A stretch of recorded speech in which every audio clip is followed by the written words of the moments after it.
I'm Sue Stevens, and I am a reporter with WNIJ, which means I do all kinds of things. I'm on air sometimes, I go out and I interview people, write stories. I often fix toilets here. Anything that's called for, I can do. I have always loved radio. I listened to it all the time.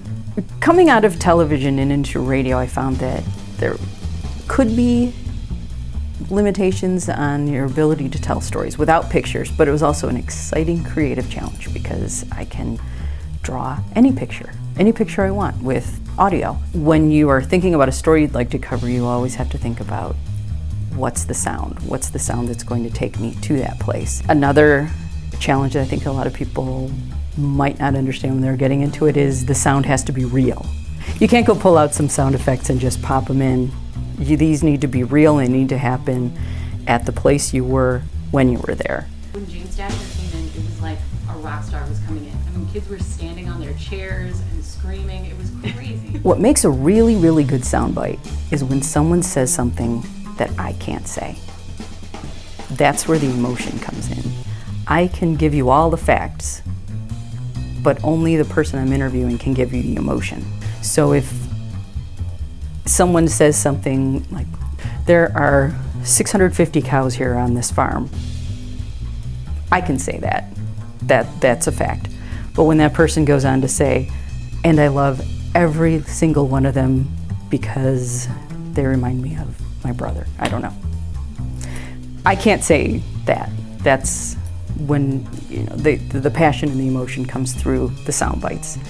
And if you don't have that, it's almost not worth having a sound bite. What War of the Worlds did for me was make it possible to understand that you really can tell stories on radio. It's not just fact. There's drama that you can work into. Just telling an ordinary story from your own neighborhood. And if you need to throw aliens in, you can too. War of the Worlds also demonstrated just the power of radio. It got people frightened and running out of their houses. It shows the power and it shows the scary side of the power too. I think one of my favorite parts of the broadcast is when you hear the president, though he's not really the president. He doesn't say he's the president, but you hear this voice being the voice of authority and trying to pull America together and courage, we're gonna get through this. And I totally would have fallen for that. The guy was doing an FDR voice. Citizens of the nation, I shall not try to conceal the gravity of the situation that confronts the country. It was just that one step over the line into reality that made it just a little too real not to be true.